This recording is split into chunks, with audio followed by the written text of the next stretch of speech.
Vous coupez Non, je dis que l'aide au développement. la manière dont a été expulsée l'ambassade de France au Mali est un scandale. C'est un scandale et c'est une injure au travail d'abord de coopération que fait la France avec le Mali depuis des années et une injure à l'armée française qui a envoyé, je vous le rappelle, plusieurs dizaines de ses soldats verser leur sang là-bas pour, c'est vrai, lutter contre le fondamentalisme islamiste et éviter que ne se reconstitue un califat aux portes du Maghreb qui aurait évidemment des conséquences comme l'a été Daesh sur le territoire européen, mais aussi pour assurer la sécurité du Mali. Donc c'est évidemment un problème majeur. Bien. Je pense que la France doit se faire respecter et nous avons pour cela des leviers importants, au premier desquels les transferts de fonds. Je vous rappelle que l'aide au développement pour le Mali, c'est 206 millions d'euros de la France qui sont versés chaque année. Donc la France doit se faire respecter. Mais ce qui est en jeu aussi, Jordan Bardella, c'est l'influence, il faut le rappeler, grandissante des Russes et en particulier quand même des mercenaires de la force paramilitaire Wagner qui, selon de nombreux reportages, certainement vous les avez vus, ont fait en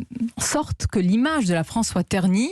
Jean-Yves Le Drian dit aussi qu'il spolie le Mali. Est-ce que vous dénoncez, vous condamnez aussi l'action russe au Mali, en Afrique ? Oui, je pense que la France n'a pas assuré, si vous voulez, la sécurité d'un État avec des mercenaires, russes dont ce n'est pas le rôle. Mais ce qui se joue là-bas est capital. Et capital parce que c'est un enjeu de sécurité et que je vous rappelle que la France a envoyé des soldats au Mali, que nous donnons beaucoup d'argent pour le développement du Mali, que nous accueillons par la même occasion, c'est intéressant de le rappeler, des milliers de Maliens chaque année sur le territoire français.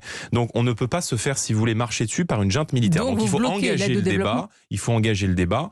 Moi je pense que le maintien de la force Barkhane là-bas, elle est nécessaire. Vous engagez le débat ou vous bloquez l'aide au développement ? Ce sont deux sites. Écoutez, il y a un débat, on se met autour de la table et si le Mali, en tout cas la junte militaire, souhaite effectivement expulser nos diplomates et continuer la pression diplomatique à l'égard de la France, alors à ce moment-là, nous userons des moyens de diplomatie les plus fermes.